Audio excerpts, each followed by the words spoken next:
차가운 강철의 냄새가 폐부를 찔렀다.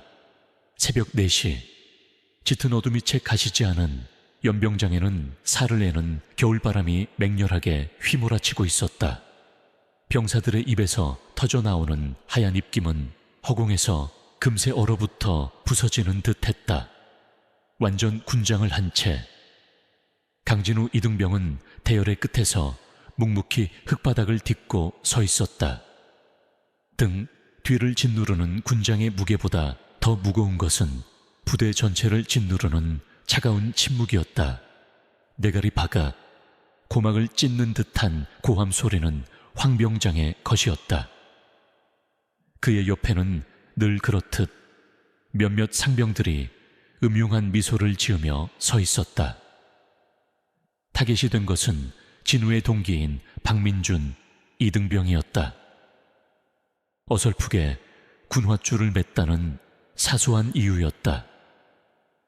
민준의 얼굴에 당혹감과 공포가 스쳐 지나갔다. 그는 잠시 망설였지만 황병장의 살기 어린 눈빛에 결국 차가운 흙바닥에 머리를 박았다. 진우는 그저 바라볼 뿐이었다. 주먹이 저절로 쥐어졌지만 그는 힘을 풀었다. 여기서 나서는 것은 어리석은 짓이다. 분노는 사치이고 동정은 위험을 부를 뿐이다. 그는 입대 첫날부터 이 철칙을 뼛속 깊이 새겼다. 그의 목표는 눈에 띄지 않는 것, 그저 존재하는 공기처럼 이 지옥 같은 시간을 버텨내는 것이었다. 이 새끼가 자세가 불량해. 황병장은 만족스럽지 않다는 듯이 민준의 등 위로 군홧발을 올렸다. 컥 하는 신음과 함께 민준의 몸이 활처럼 휘었다. 진우는 시선을 돌려 어둠이 짙게 깔린 산 능선을 바라보았다. 저 너머에 무엇이 있는지 그는 생각하지 않으려 애썼다. 지금 그에게 세상은 이 철조망 안이 전부여야만 했다. 그때 연병장 한쪽에 지프차가 멈춰 섰다. 채서 내린 것은 중대장 유태성 대위였다. 180이 넘는 훤칠한 키에 다부진 체격, 서글서글해 보이는 눈매까지. 그는 부대 내에서 가장 모범적인 장교로 알려져 있었다. 그러나 진우는 알고 있었다. 저 온노한 미소 뒤에 얼마나 차갑고 잔인한 계산이 숨어 있는지. 유대위는 황병장의 가혹행위를 못 본 척하며 병사들 앞을 천천히 걸었다. 그의 시선이 대열을 훑었다. 그의 시선이 닿는 곳마다 병사들은 얼어붙었다. 마침내 그의 시선이 진우에게 잠시 머물렀다. 아주 찰나의 순간이었지만 진우는 그 눈빛에 담긴 경멸과 시험하는 듯한 기운을 똑똑히 읽었다. 마치 네가 얼마나 버틸 수 있을까? 라고 묻는 것 같았다. 오늘 훈련은 이것으로 마친다. 유대위의 나직한 목소리가 연병장에 울렸다. 하지만 명심해라. 전쟁은 언제나 오늘처럼 추운 새벽에 시작된다는 것을 정신 똑바로 차리지 않으면 너희는 총알바디가 되기도 전에 얼어 죽을 것이다. 그의 말이 끝나자 황병장은 민준의 등에서 발을 떼며 비릿한 미소를 지었다. 훈련은 끝났지만 그들만의 훈련은 이제부터 시작이라는 신호였다. 내무반으로 돌아오는 길. 누구도 입을 열지 않았다. 흙먼지와 땀, 그리고 희미한 피냄새가 뒤섞여 역겨운 공기를 만들어냈다. 민주는 절뚝거리며 진우의 옆에서 걸었다. 그의 눈은 텅 비어 있었다. 괜찮아. 진우가 나직하게 물었다. 이 한마디를 꺼내는 데에도 큰 용기가 필요했다. 동정은 위험하다고 스스로에게 다짐했지만 차마 외면할 수는 없었다. 민주는 대답 대신 고개를 떨구었다. 그의 어깨가 미세하게 떨리고 있었다. 내무반은 또 다른 전쟁터였다. 낡은 관물대, 반질반질하게 달아빠진 마룻바닥, 소동약 냄새와 곰팡이 냄새가 뒤섞인 공기. 이곳은 인간의 존엄성이 가장 쉽게 무너지는 공간이었다. 진우는 말없이 자신의 관물대를 정리하고 전투화를 닦았다. 반복적인 육체 노동은 복잡한 생각을 잠시나마 잊게 해주는 유일한 마취제였다. 전투화를 닦던 그의 손이 잠시 멈췄다. 관물대 깊숙한 곳, 달아빠진 수첩 사이에 끼워둔 작은 사진 한 장이 떠올랐다. 환하게 웃고 있는 두 젊은이의 모습. 그중 한 명은 진우 자신이었고 다른 한 명은 백승호였다. 1년 전 바로 이 부대에서 스스로 목숨을 끊었다고 보고된 그의 친구. 승호야, 거의 다 왔어. 조금만 더 버티면 돼. 진우는 눈을 감았다. 승호의 마지막 모습이 떠올랐다. 공포와 절망에 가득 차 있던 눈빛. 무언가 말하려 했지만 끝내 꺼내지 못했던 그 입술. 군 당국은 승호의 죽음을 부대 부적응과 개인적인 우울증으로 결론 내렸다. 하지만 진우는 믿지 않았다. 누구보다 삶의 의지가 강했던 친구였다. 그는 진실을 밝히기 위해 이곳에 왔다. 아버지가 그토록 반대했던 길, 자신의 모든 것을 버리고 이등병 강진우라는 가면을 쓴 채 이 지옥으로 걸어 들어온 이유였다. 그는 부유한 집안의 외아들이었다. 원한다면 무엇이든 될 수 있었다. 그러나 친구의 억울한 죽음 앞에서 다른 모든 것은 의미를 잃었다. 그는 진실을 원했다. 그리고 그 진실의 중심에 유태성 대위가 있다는 강한 직감이 있었다. 생각에 잠겨있던 그때 내무반 문이 거칠게 열렸다. 행정보급관이었다. 그의 얼굴은 평소와 달리 잔뜩 상기되어 있었다. 전원주목 5분 내로 내무반 전체 먼지 하나 없이 청소한다. 관물대 정리하고 복장 상태 완벽하게 갖춰 곧 사단장님께서 불시 순찰차 방문하신다. 사단장. 그 단어가 내무반 공기를 얼려버렸다. 병사들의 얼굴이 하얗게 질렸다.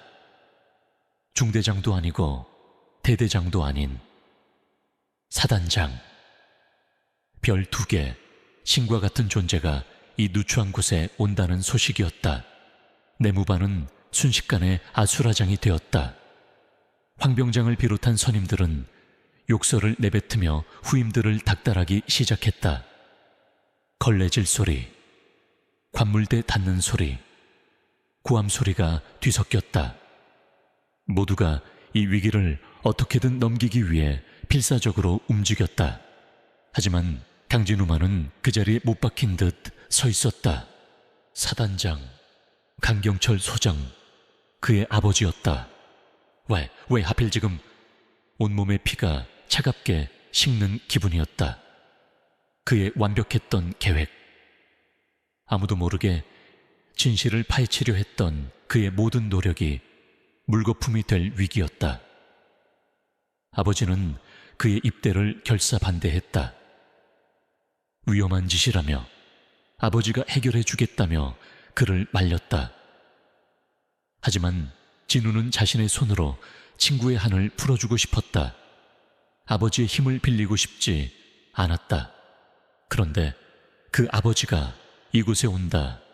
자신이 가장 비참하고 초라한 모습으로 있는 이 지옥의 한가운데로 황병장이 진우의 멱살을 잡아챘다. 야, 강진우, 이 새끼는 왜 멍 때리고 서 있어 안 움직여? 그러나 진우의 귀에는 아무것도 들리지 않았다. 그의 머릿속은 오직 하나의 생각으로 가득 차 있었다.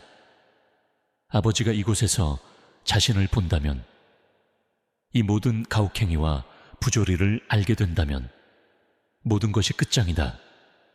자신의 계획뿐만이 아니라 이 부대 전체가 발칵 뒤집힐 것이다. 그리고 유태성은 쥐새끼처럼 더 깊은 곳으로 숨어버리겠지. 앤드웹 절대로. 진우는 입술을 깨물었다. 그는 아버지의 눈에 띄어서는 안 됐다. 어떻게든 숨어야 했다. 이등병 강진호는 존재하지만 사단장의 아들 강진호는 이곳에 없어야만 했다. 창밖으로 여러 대의 검은색 세단이 부대 정문으로 들어서는 것이 보였다. 병사들의 움직임은 더욱 부산스러워졌다. 진우는 심장이 터질 듯이 뛰는 것을 느끼며 필사적으로 생각했다. 숨을 곳, 피할 곳을 찾아야 했다. 그러나 사단장의 순찰 앞에서 일개 이등병이 사라질 수 있는 곳은 없었다. 그는 거대한 폭풍의 눈 한가운데 갇혀버린 것이다. 사단장 강영철 소장의 지프가 연병장 중앙에 멈춰서자 시간마저 얼어붙는 듯 했다. 먼지 하나 없이 정돈된 연병장, 칼날처럼 정렬한 의장대, 그리고 하얗게 질린 얼굴로 도열한 대대장, 이하 간부들, 이 모든 것이 지난 10여 분간 필사적으로 만들어낸 완벽한 연극 무대였다. 강영철 소장은 차에서 내렸다. 군화발이 흙바닥에 닿는 순간 그의 존재만으로도 주변의 공기가 무겁게 가라앉았다. 나이를 가늠하기 힘든 얼굴에는 수많은 전장을 거쳐온 자의 위엄이 서려 있었고 예리하게 빛나는 눈빛은 그 어떤 위장이나 거짓도 꿰뚫어 볼 것 같았다. 그는 경례를 하는 대대장의 얼굴을 스쳐 지나가며 나직하게 물었다. 보고는 필요 없다. 내 눈으로 직접 확인하겠다. 그의 목소리는 높지 않았지만 그 안에 담긴 강철 같은 의지는 간부들의 등골을 서늘하게 만들기에 충분했다. 대대장은 식은땀을 흘리며 한 걸음 뒤로 물러나 길을 열었다. 사단장의 불시 순찰은 언제나 이런 식이었다. 그는 미리 짜인 각본대로 움직이는 인물이 아니었다. 그의 눈은 지금 이 순간 살아있는 현실을 보고자 했다. 한편 강진호는 낡은 보급창고 구석에서 먼지 쌓인 장비들을 정리하고 있었다. 황병장이 그에게 이 임무를 맡긴 것은 명백한 괴롭힘의 일환이었다. 모두가 사단장을 맞이하기 위해 정신없이 움직일 때 진우는 일부러 이 외진 곳으로 격리된 것이다. 아이러니하게도 진우는 내심 안도하고 있었다. 이곳이라면 아버지의 눈을 피할 수 있을지도 모른다. 창고의 작은 창문으로 보이는 연병장의 소란이 아득하게 느껴졌다. 그는 잠시나마 찾아온 고요함 속에서 잿빛 먼지를 털어냈다. 하지만 그 평화는 오래가지 않았다. 창고 문이 쾅 소리를 내며 열렸다. 황병장과 그의 무리들이었다. 그리고 그들 뒤에는 팔짱을 낀 채 차가운 미소를 짓고 있는 유태성 대위가 서 있었다. 허이, 강진호, 여기서 농땡이 피우는 건가? 유 대위의 목소리는 부드러웠지만 그 안에는 뱀 같은 도끼가 서려 있었다. 진우는 자리에서 벌떡 일어났다. 아닙니다. 정비 작업 중이었습니다. 아닌 것 같은데 내 눈빛은 꼭 여기가 아주 마음에 든다는 표정이잖나. 유대위는 천천히 진우에게 다가왔다. 그의 눈은 진우의 불안과 공포를 즐기고 있는 듯 했다. 사단장이 온다는 소식에 유독 안절부절 못하던 진우의 모습이 그의 의심을 자극한 것이다. 그는 이등병 하나가 자신의 완벽한 통제에서 벗어나려는 미세한 낌새조차 용납할 수 없었다. 군기가 빠졌어. 아주 단단히. 유대위가 황병장에게 턱짓했다. 황병장, 사단장님께 보여드리기 전에 이등병에게 군기가 무엇인지 다시 한번 제대로 가르쳐 드려라. 예스, 알겠습니다. 황병장의 얼굴에 기다렸다는 듯 잔인한 미소가 번졌다. 그는 진우의 멱살을 잡고 창구 안쪽 빛이 들지 않는 가장 깊숙한 곳으로 끌고 갔다. 퍽 하는 둔탁한 소리와 함께 진우의 복부에 주먹이 날아들었다. 진우는 신음소리를 삼키며 무릎을 꿇었다. 이 새끼가 아직도 눈빛이 살아있네. 구타가 시작되었다. 발길질이 옆구리와 등을 향해 무자비하게 쏟아졌다. 진우는 이를 악물고 버텼다. 소리를 지르거나 자비를 구하지 않았다. 그것이 그들이 원하는 것이고 자신이 마지막까지 지켜야 할 자존심이었다. 먼지 쌓인 바닥에 엎드린 그의 눈에 비친 것은 낡은 군화와 그 위로 떨어지는 자신의 피 몇 방울뿐이었다. 유대위는 조금 떨어진 곳에서 그 광경을 무표정하게 지켜보고 있었다. 그에게 이것은 단순한 폭력이 아니었다. 길들여지지 않은 짐승을 복종시키는 의식과도 같았다. 그는 진우의 조항적인 눈빛이 마음에 들지 않았다. 꺾어버리고 싶었다. 완전히 무너뜨려 자신의 발 아래 기어 다니게 만들고 싶었다. 바로 그 시각 강영철 소장은 막사를 둘러보고 있었다. 그는 대대장의 과장된 보고를 한 귀로 흘리며 병사들의 얼굴을 살폈다. 훈련으로 검게 그을렸지만 그 이면에 숨겨진 미묘한 긴장과 공포를 그의 노련한 눈은 놓치지 않았다. 뭔가 잘못되어 있었다. 이 부대의 공기는 건강하지 않았다. 신병들은 어디에 있나? 그가 불쑥 물었다. 예, 저쪽 생활관에서 대기하고 있습니다. 모두 패기 넘치는 인원들입니다. 대대장은 자신만만하게 대답하며 미리 준비된 경로로 그를 안내하려 했다. 하지만 강 소장은 그가 가리키는 방향으로 가지 않았다. 그의 시선은 부대 가장자리에 덩그러니 서 있는 낡은 회색 건물에 꽂혀 있었다. 저 창고는 뭔가 아ጭ적인 낡은 보급품들을 보관하는 곳입니다. 특별히 보실 만한 것은 갑오제. 강 소장은 대대장의 말을 잘랐다. 그의 직감이 경고 신호를 보내고 있었다. 무언가 좋지 않은 것이 저곳에 있다는 강렬한 느낌, 간부들의 얼굴에 스쳐 지나가는 미세한 당혹감을 그는 놓치지 않았다. 그는 수행하던 부관에게 손짓으로 제지하고 혼자서 창고를 향해 걸어갔다. 한 걸음, 한 걸음 창고에 가까워질수록 그의 심장이 불길하게 뛰기 시작했다. 희미하게 무언가 부딪히는 소리와 억눌린 신음, 그리고 저열한 웃음소리가 들려왔다. 강 소장의 얼굴이 순식간에 굳어졌다. 그는 걸음을 멈추고 굳게 닫힌 줄 알았던 창고 문틈으로 시선을 던졌다. 그리고 그는 보았다. 먼지 구덩이 속에서 몇몇 병사들에게 둘러싸여 무자비하게 맞고 있는 한 병사를.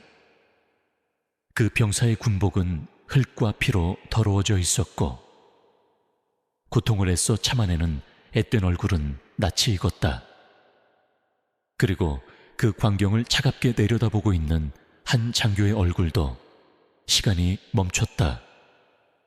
강 소장의 머릿속이 하얗게 비었다.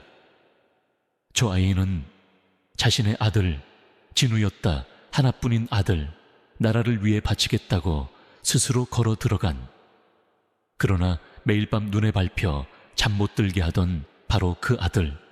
충격은 순식간에 모든 것을 집어삼키는 분노의 파도가 되어 돌아왔다. 그의 온몸에서 뿜어져 나오는 냉기는 주변의 공기마저 얼려버릴 듯 했다.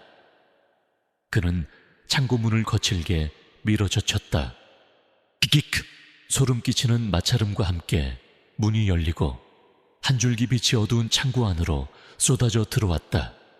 그 빛의 역광 속에 서 있는 강영철 소장의 모습은 마치 지옥에서 온 심판자 같았다.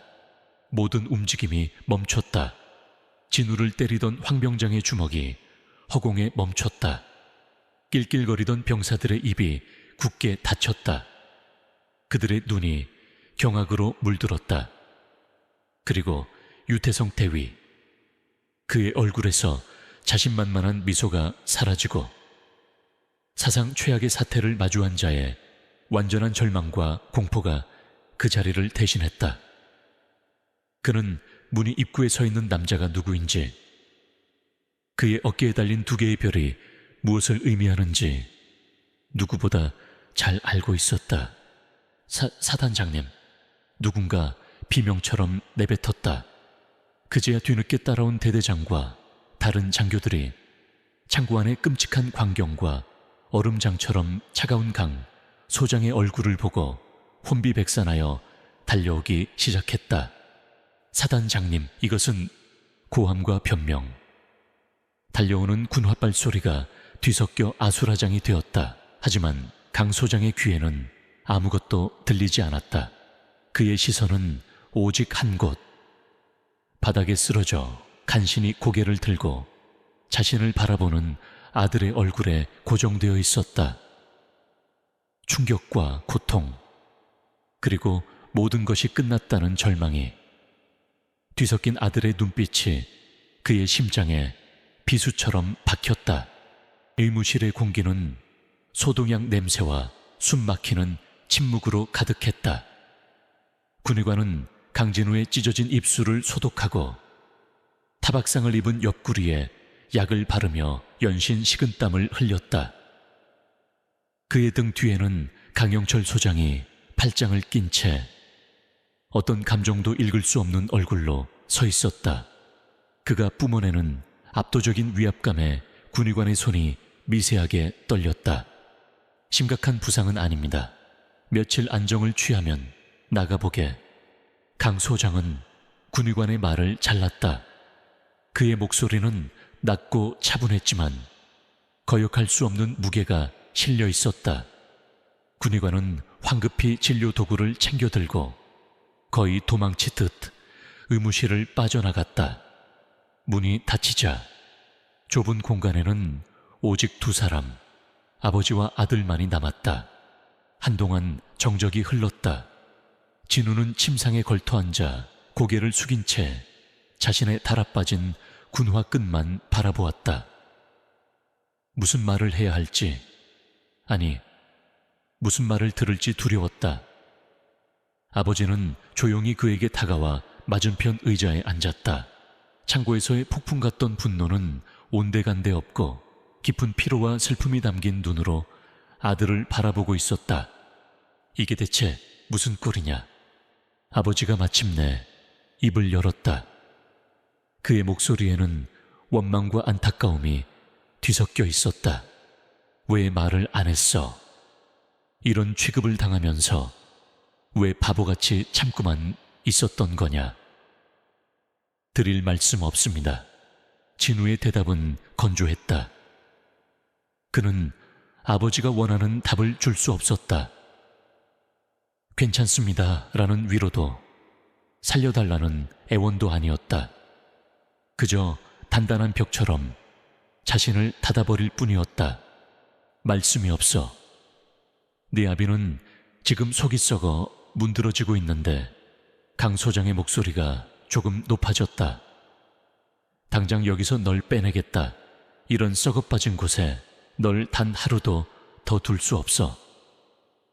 유태성 그놈과 관련자들 전부 군복을 벗겨 군사재판에 넘길 거다. 내 모든 걸 걸어서라도. 진우는 그 말에 반사적으로 고개를 들었다. 안 됩니다. 뭐라고 안 된다고 말씀드렸습니다. 진우의 눈빛이 단호하게 빛났다. 아버님께서 나서시면 안 됩니다. 제발 그냥 저를 내버려 두십시오. 강 소장은 아들의 반응에 할 말을 잃었다. 이해할 수 없었다. 아들의 명예와 자존심을 짓밟은 자들을 응징하겠다는데 왜 아들은 그것을 막아서는 것인가? 분노가 다시 치밀어 올랐다. 강진우, 네가 지금 제정신이야. 저런 놈들 밑에서 계속 맞고 살겠다는 거냐? 네가 자초한 고생, 이 아비가 더는 못 보겠다. 그 순간 진우의 안에서 무언가 무너져 내렸다. 지난 1년간 억눌러 왔던 모든 감정이 한꺼번에 터져 나왔다. 제가 자초한 고생이라고요. 그의 목소리가 떨리고 있었다. 네, 맞습니다. 제가 자초했습니다. 하지만 아버지께서 생각하시는 그런 이유 때문이 아닙니다. 진우는 침상에서 벌떡 일어났다. 그의 눈은 붉게 충혈되어 있었다. 승호, 백승호 때문입니다. 제 친구 승호가 1년 전 바로 이 부대에서 죽었습니다. 백승호라는 이름에 강 소장의 얼굴이 굳어졌다. 그는 아들의 가장 친한 친구였던 그 아이를 기억했다. 명랑하고 예의 바르던 청년. 군의 공식 보고서는 부대 부적응으로 인한 우울증, 자살이었다. 승호는 자살하지 않았습니다. 진우의 목소리에 확신이 서려 있었다. 그놈들은 승호를 죽이고 자살로 위장한 겁니다. 입대 전 마지막 통화에서 승호는 제게 말했습니다. 무서운 비밀을 알게 됐다고. 곧 휴가 나가면 전부 말해주겠다고 했습니다. 그런데 며칠 뒤 그 애는 싸늘한 시신으로 돌아왔습니다. 진우의 기억 속에서 승호의 마지막 목소리가 생생하게 되살아났다. 공포에 질려 떨리던 목소리. 진우야, 여긴 뭔가 잘못됐어. 아주 많이. 저는 믿을 수 없었습니다. 그래서 직접 확인하러 온 겁니다. 제 신분을 숨기고 가장 밑바닥으로 들어오면 그놈들이 어떤 자들인지, 승호에게 무슨 짓을 했는지 알 수 있을 거라고 생각했습니다. 아버지의 힘을 빌리면 진실은 영원히 묻힐 거라고 생각했습니다. 그들은 꼬리를 자르고 모든 증거를 인멸하고 승호를 그저 나약한 병사로 만들어버릴 테니까요. 숨가쁘게 말을 쏟아낸 진우는 거친 숨을 몰아쉬었다. 그의 눈에서 뜨거운 눈물이 흘러내렸다. 강 소장은 그 자리에 얼어붙은 채 아들을 바라보았다. 아들이 겪었을 고통과 분노, 그리고 그 안에 숨겨진 거대한 진실의 무게가 그의 심장을 짓눌렀다. 아들의 상처는 단순한 가혹행위의 흔적이 아니었다.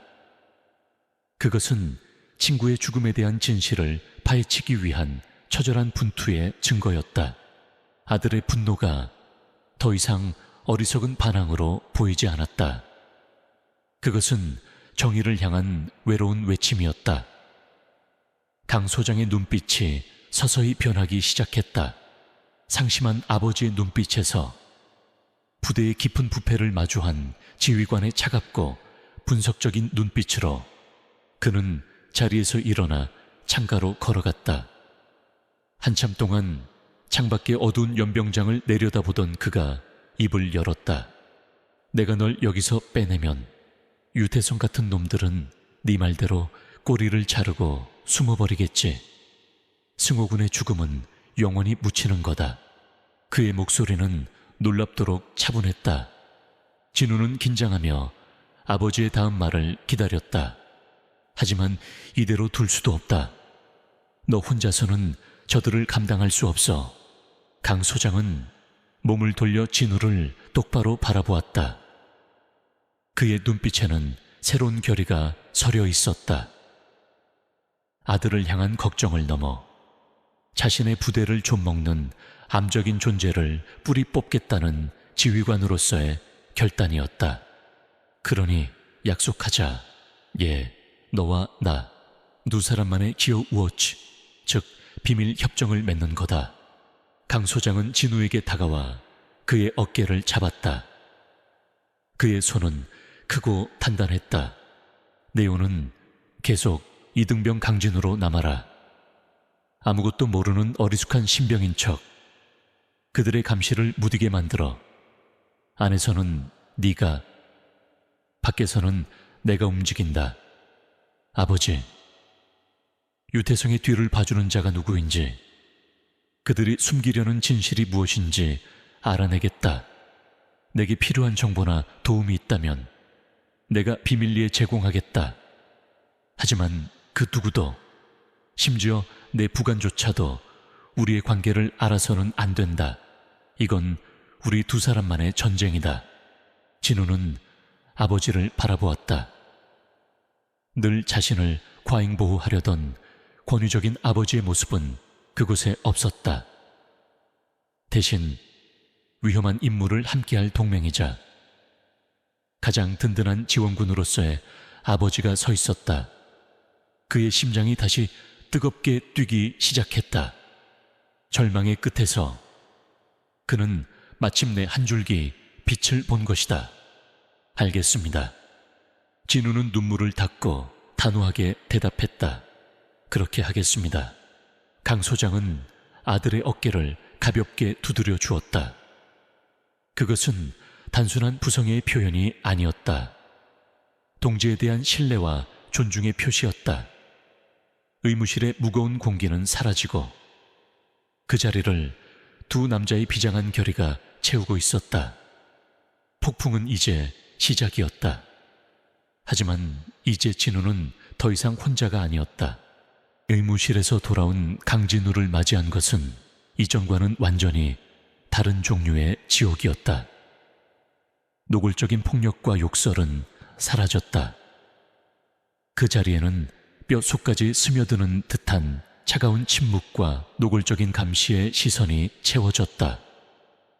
병사들은 그를 유령처럼 피했고 황병장 무리는 경멸과 적의를 감추지 않은 채 그를 노려보았다. 부대 전체가 거대한 압력솥이 되어 조용히 끓어오르고 있었다. 유태성 대위는 그날 저녁 점호 시간 모든 중대원이 모인 자리에서 입을 열었다. 그의 목소리는 평소처럼 부드럽고 단호했지만 그 내용은 진우를 향한 서늘한 경고장이었다. 최근 우리 중대에 불미스러운 일이 있었다. 그의 시선이 중대원 전체를 훑다가 진우에게 멈췄다. 하지만 오해는 없길 바란다. 군대는 하나의 유기체와 같다. 일부의 일탈과 부적응이 전체를 병들게 할 수는 없다. 당열을 해치는 그 어떤 행위도 용납하지 않을 것이다. 여기는 나약한 개인을 위한 곳이 아니다. 그의 말은 강진우, 너 하나 때문에 중대 전체가 고통받고 있다는 무언의 낙인이었다. 교묘하게 책임을 전가하고 진우를 고립시키려는 비열한 수법이었다. 진우는 고개를 숙인 채 주먹을 쥐었다. 싸움의 방식이 바뀐 것뿐이었다. 이제부터는 보이지 않는 전쟁이다. 며칠 뒤 부대에 작은 변화가 일어났다. 사단장 방문 사건 당시 안절부절 못하던 대대 의무관이 다른 부대로 전출되고 원리 원칙을 중시하기로 소문난 새로운 군의관이 부임했다. 그리고 진우가 속한 중대에도 새로운 부중대장이 발령받아왔다. 제1소대장 한서연 중이었다. 그 모든 것이 아버지의 조용한 움직임이라는 것을 진우는 직감했다. 아버지는 직접 개입하는 대신 체스판의 말을 움직이듯 판을 새로 짜고 있었다. 그는 진우에게 작은 소프 하나를 보내왔다. 사적인 물품으로 위장된 소프 안에는 낡은 책 한 권과 그 책갈피에 끼워진 작은 메모지가 있었다. 승호군의 유품 목록, 원본과 대조할 것. 그날 밤 경계 근무 시간이었다. 진우는 초소에서 홀로 칠흑 같은 어둠을 응시하고 있었다. 그때 교대 근무자인 박민준 이등병이 조용히 다가왔다. 그는 한참을 망설이다가 입을 열었다. 괜찮아. 진우는 말없이 고개를 끄덕였다. 그날 고마웠다. 민준이 힘겹게 말을 이었다. 네가 나서지 않았지만 네가 버텨줘서 나도 용기를 낼 수 있었어. 이제 저놈들 앞에서 비굴하게 굴지 않을 거다. 그의 눈빛은 이전의 공포에 질린 눈빛이 아니었다. 작지만 단단한 결의가 서려 있었다. 혹시 도움이 필요하면 말해. 내가 눈과 귀가 되어줄게. 진우는 놀라 민준을 바라보았다. 위험한 제안이라는 것을 알면서도 자신을 믿어주는 동료의 존재는 차가운 심장을 덮이기에 충분했다. 진우는 잠시 망설이다가 고개를 끄덕였다. 그에게는 내부의 조력자가 절실했다. 본격적인 조사는 그날 밤부터 시작되었다.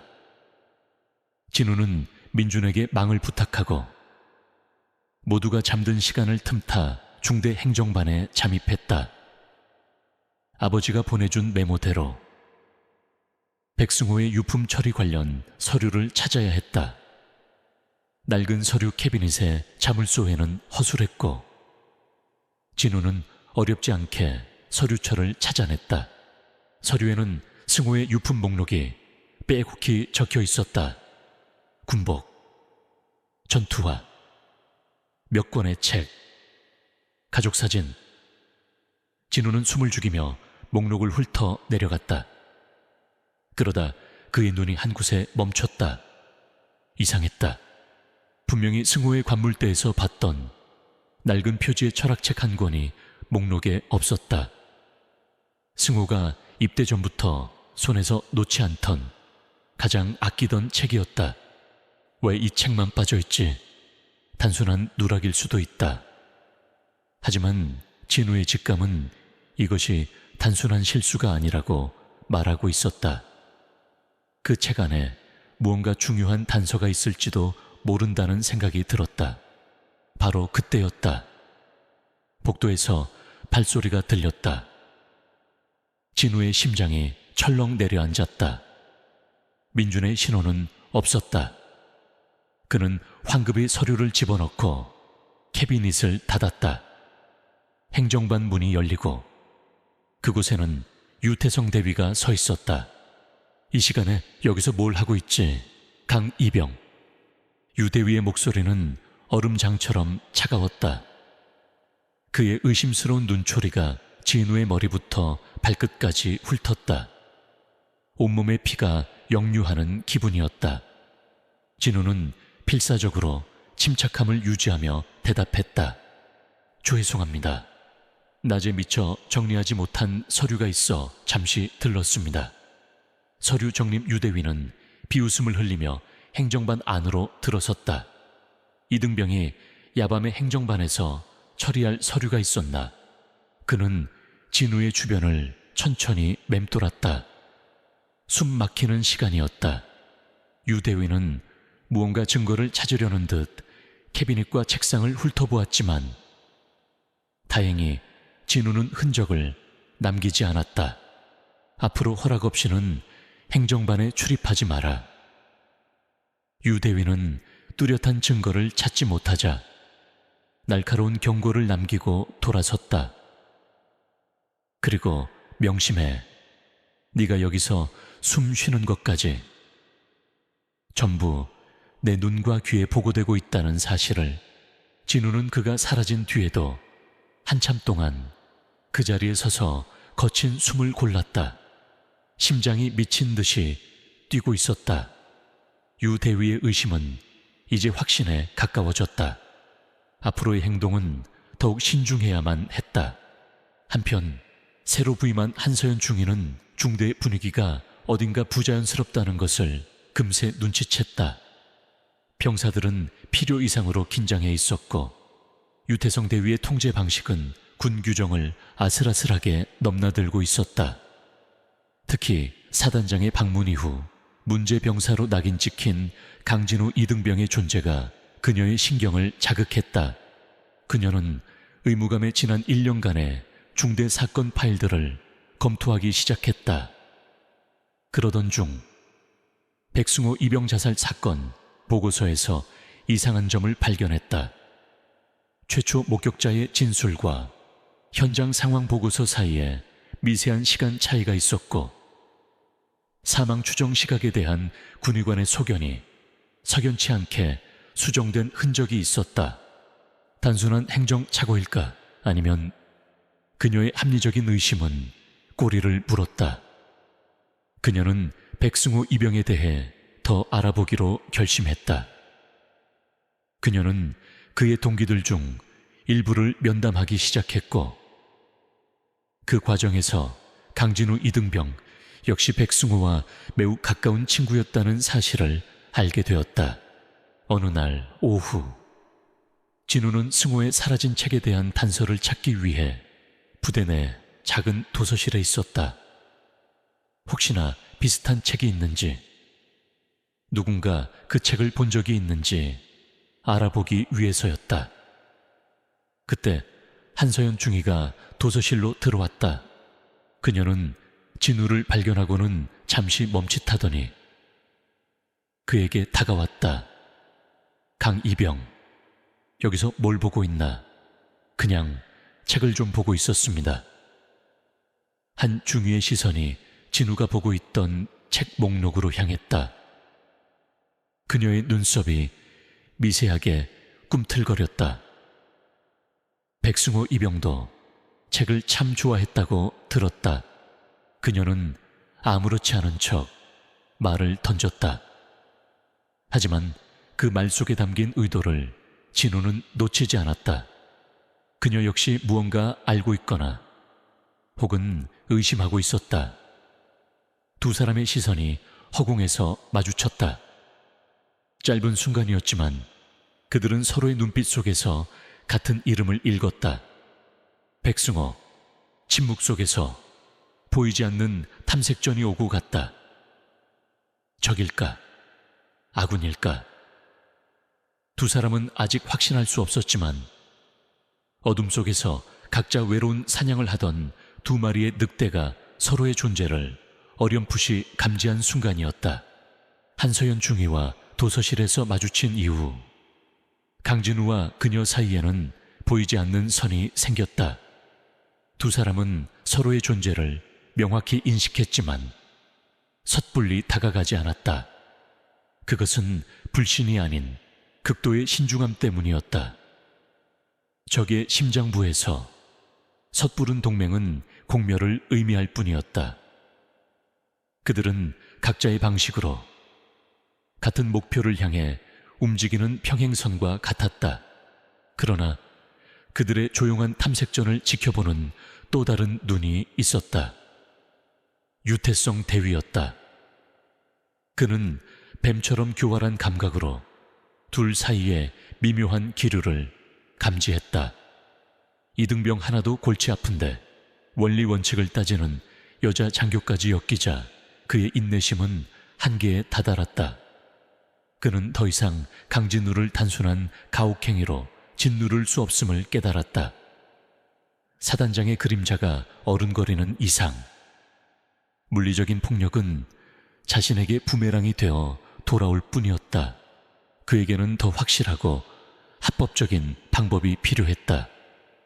강진우를 이 부대에서, 아니 군대 자체에서 영원히 제거해버릴 완벽한 덫 계획은 신속하고 은밀하게 진행되었다. 목표는 의무실에 보관된 고가의 군용 의료기기와 소량의 마약성 진통제였다. 단순한 군수품, 절도와는 차원이 다른 군사재판에 회부될 중범죄였다. 유대위는 자신의 충실한 개 황병장을 불렀다. 오늘 야간 전술 훈련이 있다. 유대위는 황병장에게 나직하게 지시했다. 전 중대원이 훈련에 참가하지만 강진우는 예외다. 내가 적당한 핑계를 대서 막사에 남겨둘 테니 그 틈을 이용해 알겠습니다. 물건을 훔쳐서 강진우 관물대에 넣어두면 되겠습니까? 아니, 유대위의 입가에 비릿한 미소가 걸렸다. 그렇게 단순하면 재미없지. 넌 그저 물건을 빼내서 내가 지정한 장소에 숨겨두기만 해라. 나머지는 내가 알아서 한다. 그날 밤 전 중대원이 완전 군장을 하고 야간 훈련을 위해 연병장에 집합했다. 하지만 유대위는 출발 직전 강진우를 불러 세웠다. 강이병, 자네는 옆구리 부상이 아직 회복되지 않았으니 이번 훈련에선 열외한다. 막사에 남아 시설 경계에 힘쓰도록 모두가 들으라는 듯한 목소리였다. 동정과 배려를 가장한 완벽한 알리바이를 만들어주려는 속셈이었다. 진우는 무언가 불길한 낌새를 느꼈지만 명령에 불복종할 수는 없었다. 그는 홀로 막사에 남겨졌다. 그가 막사를 순찰하는 동안 황병장은 유대위의 지시대로 의무실에 침투해 물건을 훔쳐냈다. 그리고는 그것을 진우의 관물대가 아닌 아무도 사용하지 않는 막사 뒤편에 낡은 창고에 숨겼다. 훈련이 끝나고 병사들이 복귀한 다음 날 아침, 부대는 발칵 뒤집혔다. 의무실에 도난 사실이 보고된 것이다. 즉시 헌병대가 출동했고 중대는 전면 폐쇄된 차에 수사가 시작되었다. 헌병들은 모든 병사들을 연병장에 집합시키고 막사에 대한 대대적인 수색을 벌였다. 팽팽한 긴장감 속에서 헌병 한 명이 낡은 창고에서 도난품이 담긴 가방을 발견했다. 유대위는 마치 기다렸다는 듯이 헌병 수사관에게 말했다. 어젯밤 강진우 이병이 훈련에서 열애되어 막사 주변에 혼자 남아 있었습니다. 부상 핑계를 댔지만 행동이 어딘가 부자연스러웠습니다. 혹시 모르니 강 이병의 관물대도 확인해 보는 것이 모든 시선이 진우에게 쏠렸다. 진우는 그 순간 모든 것을 깨달았다. 이것은 자신을 겨냥해 정교하게 설계된 함정이었다. 헌병들은 그의 관물대를 강제로 열었다. 그리고 그 안에서 도난당한 의료기기 중 하나인 소형 소독기가 발견되었다. 황병장이 몰래 넣어둔 것이었다. 이건 헌병 수사관의 날카로운 눈이 진우를 향했다. 강진우 이병, 군용물 절도 혐의로 긴급 체포한다. 넌 묵비권을 행사할 수 있고 변호사를 선임할 권리가 있다. 진우는 저항하지 않았다. 차가운 분노가 머리끝까지 차올랐지만 그는 침묵했다. 여기서 발버둥 쳐봐야 덫에 더 깊이 빠져들 뿐이라는 것을 알았다. 그는 헌병들에게 양팔을 붙들린 채 유대위의 차가운 미소와 동료들의 경악, 어린 시선을 뒤로 하고 연행되었다. 취조실은 춥고 어두웠다. 진우는 모든 혐의를 부인했지만 상황은 최악이었다.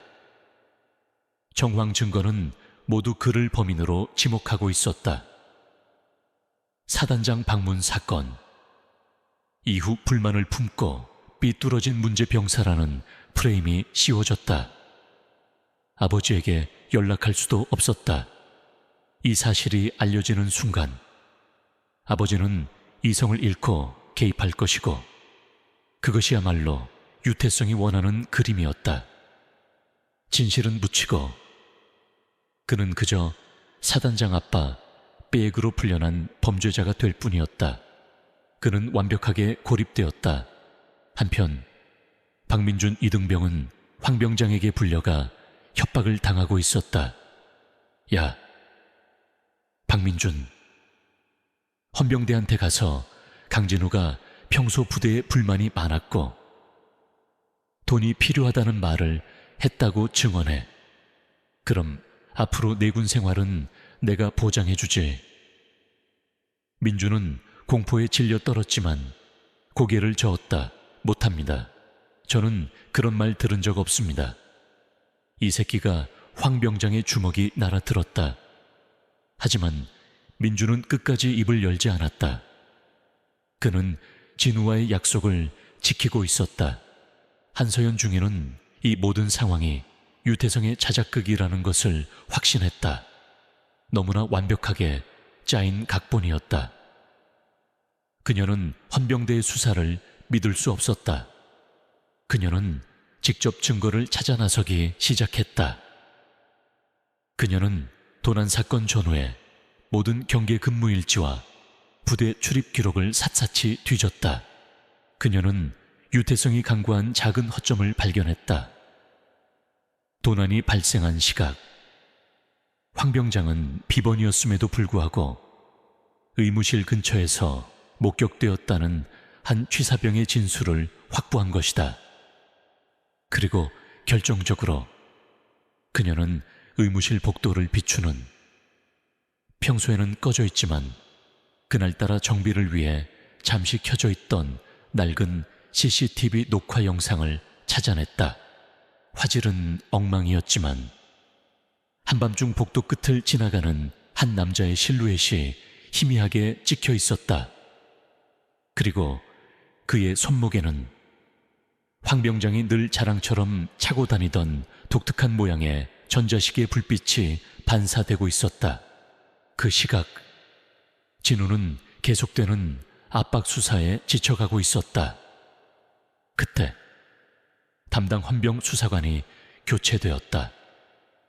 새로 들어온 수사관은 서류를 검토하더니 진우에게 물었다. 마지막으로 할 말은 없나? 진우는 지친 눈을 들어 그를 바라보았다. 포기하려는 순간 그의 머릿속에 한 가지 기억이 스쳐 지나갔다. 훈련에서 열애되던 날 밤, 막사 주변을 순찰하던 중 맡았던 희미한 냄새, 황병장이 늘 피우던 독한 담배 냄새였다. 그는 비번이었어야 할 황병장이 그 시간에 막사 근처에 있었다는 유일한 증거였다. 황병장을 조사해 주십시오. 그날 밤 황병장은 진우가 입을 열려는 바로 그 순간 취조실 문이 열리고 한서연 중위가 들어섰다. 그녀의 손에는 작은 USB가 들려 있었다. 그녀는 지친 기색의 진우를 잠시 바라본 뒤 새로운 헌병 수사관에게 보고했다. 강진우 이병의 혐의에 대한 결정적인 반박 증거를 확보했습니다. 범인은 따로 있습니다. 그녀는 수사관의 책상 위 컴퓨터에 USB를 꽂았다. 화면에 재생된 것은 황병장의 모습이 담긴 CCTV 영상이었다. 한 중위는 흔들림 없는 목소리로 자신의 조사 결과를 브리핑했다. 수사관은 영상과 서류를 번갈아 보며 굳은 표정으로 생각에 잠겼다. 유태성의 방해와 압박 속에서도 진실의 조각을 맞춰낸 한서연의 집요함이 완벽했던 함정에 균열을 내기 시작한 순간이었다. 강진우가 혐의를 벗고 취조실에서 풀려나자 부대의 공기는 살얼음판처럼 팽팽해졌다. 황병장은 모든 죄를 자신이 뒤집어 쓴 채 다른 부대로 이송되었지만 유태성 대위의 그림자는 더욱 짙고 교활하게 중대 위에 드리워졌다. 그는 이제 알았다. 강진우와 한서연, 이 두 사람이 끈질기게 백승호의 죽음을 파고 있다는 것을 사냥감이 사냥꾼의 목을 겨누기 시작한 것이다. 그날 밤 부대 내 가장 외진 경계 초소에서 진우와 한서연 중위는 처음으로 모든 정보를 공유했다. 더 이상 각자 움직이는 것은 위험했다. 백승호 이병의 공식 유품 목록입니다. 하지만 제가 기억하는 책 한 권이 빠져 있었습니다. 진우가 입을 열었다. 저는 사건 보고서에서 이상한 점을 발견했습니다. 사망 추정 시각이 조작된 흔적이 있었고 최초 목격자의 진술도 석연치 않았습니다. 한 중위가 대답했다. 두 사람의 정보 조각이 맞춰지자 하나의 결론이 드러났다. 백승호는 무언가 위험한 비밀을 발견했고 그것을 기록으로 남겼으며 유태성은 그 기록을 필사적으로 찾고 있었다. 사라진 철학책, 그것이 모든 것의 열쇠였다. 그 책은 어디에 있을까? 한 중위가 고민에 잠겼다. 그때 진우의 뇌리에 번개처럼 한 가지 기억이 스쳐 지나갔다. 승호가 죽기 며칠 전 부모님 댁에 소포를 하나 보냈습니다. 별거 아니라고, 그냥 책 몇 권이라고 했습니다. 두 사람의 눈이 마주쳤다. 유품 목록에 있던 책은 가짜였을 가능성이 높았다. 진짜 단서는, 진짜 책은 지금 백승호의 본고에 있을 것이다. 하지만 그곳에 접근하는 것은 거의 불가능에 가까웠다. 유태성은 이미 진우와 한서연의 모든 움직임을 감시하고 있을 터였다. 그때 한 중위가 결심한 듯 말했다. 방법이 있습니다. 전사자 및 순직자 유가족 정기 위문 규정을 이용하는 겁니다. 제가 공식적인 절차를 밟아 방문을 신청하면 유대위도 막을 명분이 없을 겁니다. 계획은 대담했다. 한 중위가 공식적인 위문 방문을 하고 진우는 특별 휴가를 얻어 우연히 동행하는 시나리오였다. 아버지의 도움이 필요했다. 진우는 암호화된 메시지를 통해 아버지에게 휴가를 요청했고 며칠 뒤 사단장 직권으로 포상 휴가가 승인되었다. 모든 것이 순조롭게 진행되는 듯했다. 그러나 유태성은 그들보다 한 수 위에서 움직이고 있었다. 그는 이송된 황병장을 회유하고 협박해 모든 계획을 알아냈다. 백승호의 본가, 그곳의 모든 것을 끝장낼 증거가 있다는 것을. 그는 한소연이 공식적으로 출발하기 하루 전 먼저 손을 쓰기로 결심했다. 다음 날 진우와 한서연은 차를 몰아 백승호의 집으로 향했다. 서울 근교의 평범한 주택가. 담쟁이 덩굴이 덮인 붉은 벽돌집은 아들을 잃은 슬픔 속에 시간이 멈춘 듯 고요했다. 승호의 부모님은 두 사람을 따뜻하게 맞아주었지만 그들의 눈가에는 깊은 슬픔이 어려 있었다. 우리 승호 친구였군요. 이렇게 잊지 않고 찾아줘서 고마워요. 승호의 어머니는 금세 눈시울이 붉어졌다. 거실에는 승호의 사진이 놓여 있었다. 환하게 웃는 모습, 진우는 차오르는 슬픔을 애써 억누르며 부모님과 아들에 대한 추억을 나누었다. 한중이는 직업적인 질문을 하는 척하며 자연스럽게 승호가 마지막으로 보낸 소포에 대해 물었다. 아, 그거요. 아들이 책을 좋아해서 방에 그대로 두었답니다. 우리 승호 방, 한번 들어가 보겠어요. 승호의 방은 모든 것이 그대로였다. 책상, 침대, 벽에 붙은 포스터까지. 마치 어제도 그가 이곳에 있었던 것처럼 진우의 심장이 무겁게 가라앉았다. 책상 위, 그가 찾던 철학책이 놓여 있었다. 진우는 떨리는 손으로 책을 집어들었다. 책장을 넘기는 순간 그는 위화감을 느꼈다.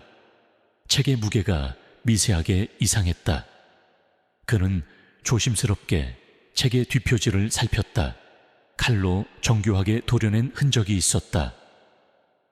그 안에는 종이로 된 일기장이 아닌 작은 비닐에 쌓인 USB 메모리 스틱 하나와 접힌 메모지가 들어있었다.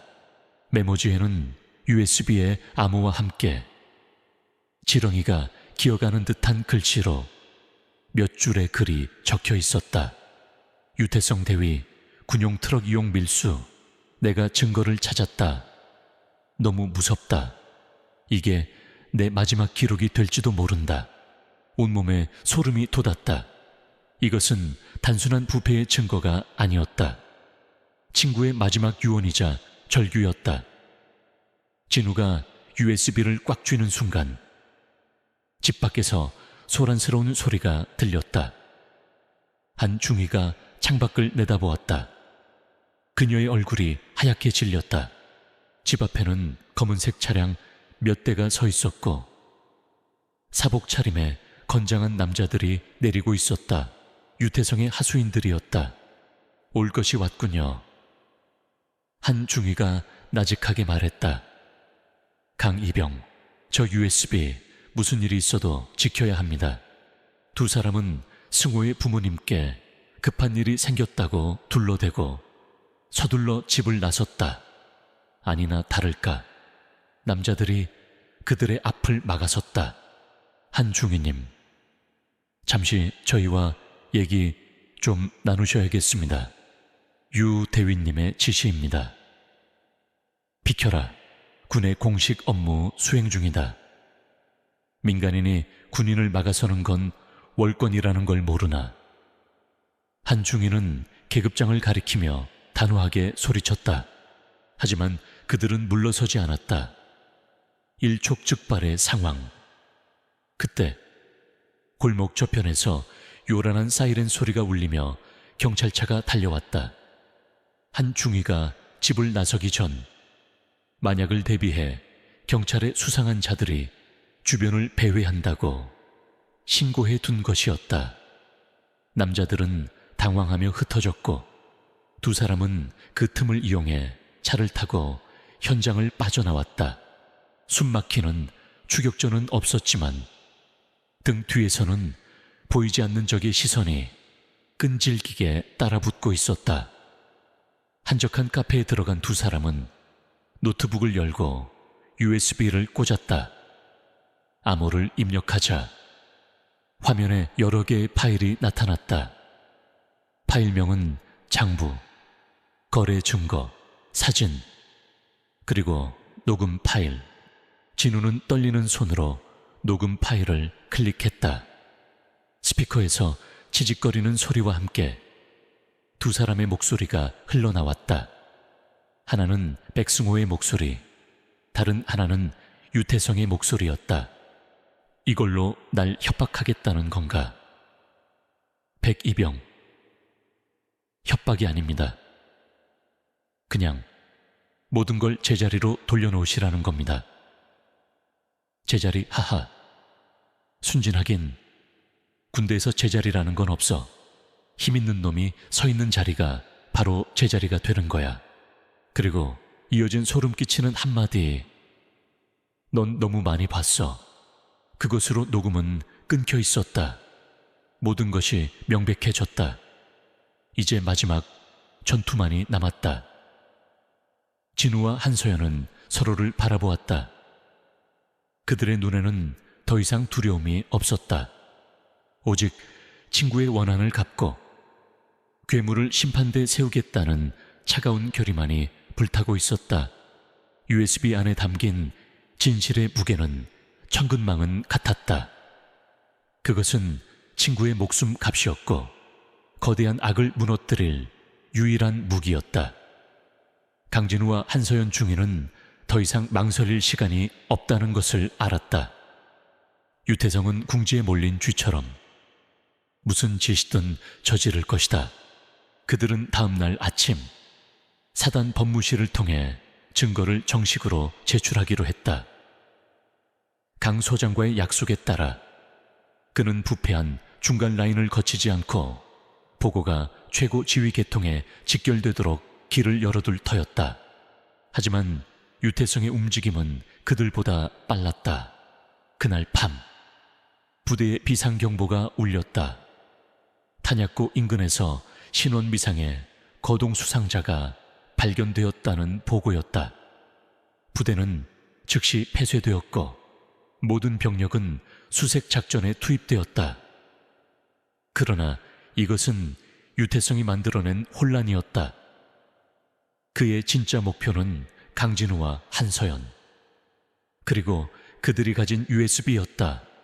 작전의 소용돌이 속에서 진우와 한중희는 교묘하게 본대와 분리되었다.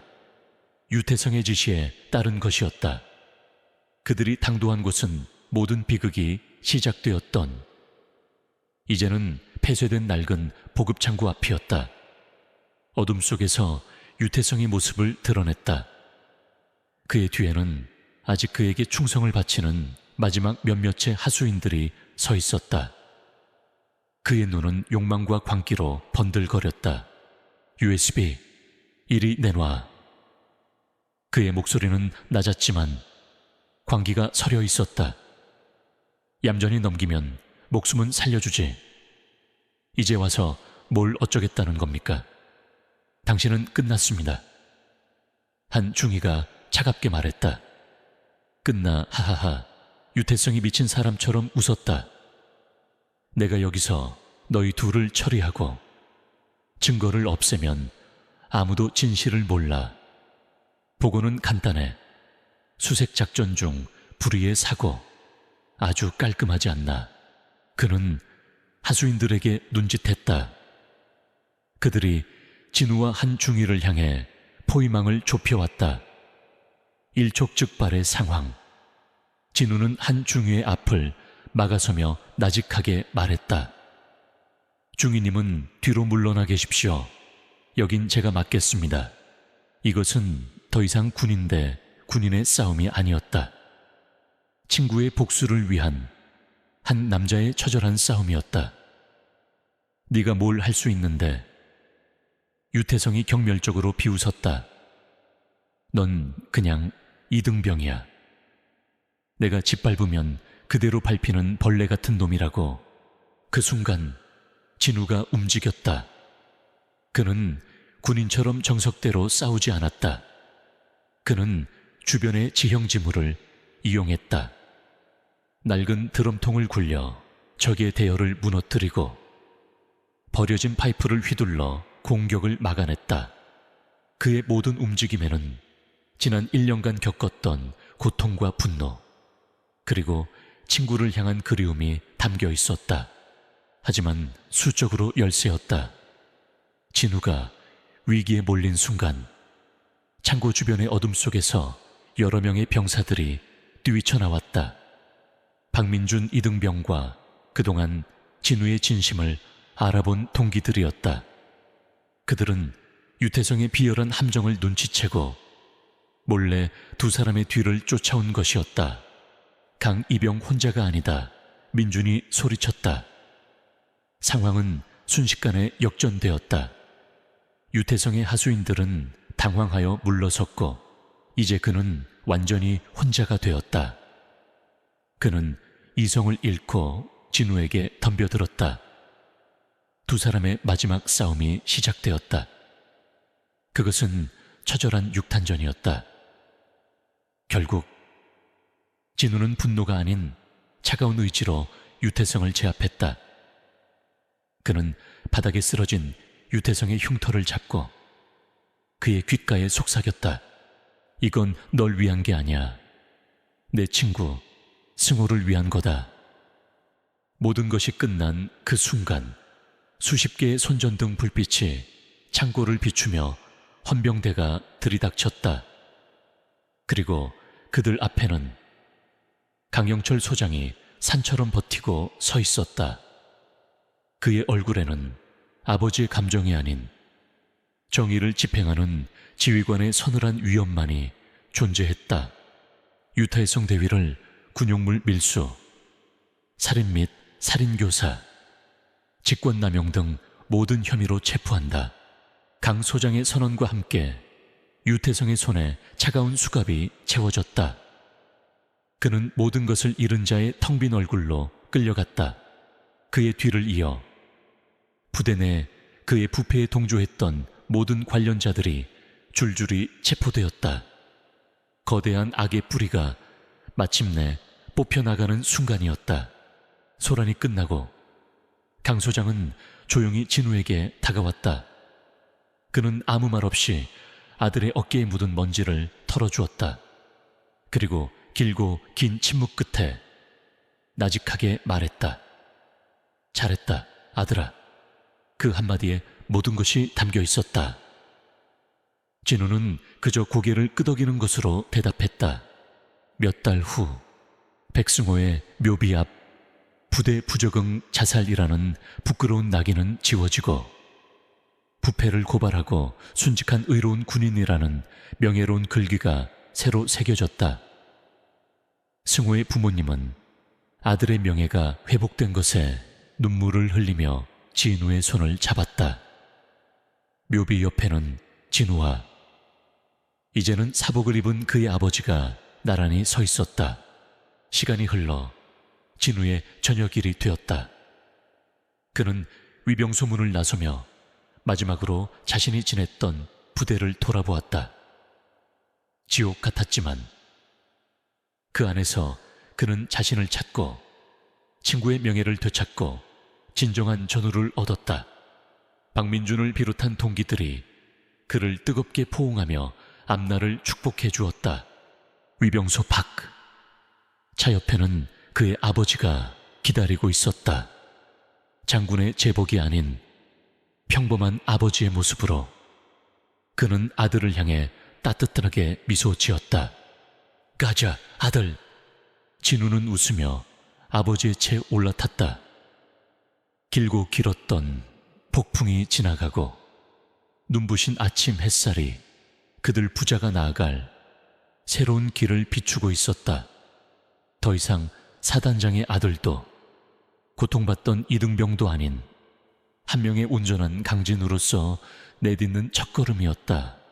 그동안 가면을 쓴 이등병을 사랑해 주신 모든 분들께 진심으로 감사드립니다. 여러분의 응원이 이 이야기를 끝까지 이끌어올 수 있었던 가장 큰 힘이었습니다. 저희 채널에 대한 지속적인 관심과 지지를 부탁드립니다. 감사합니다.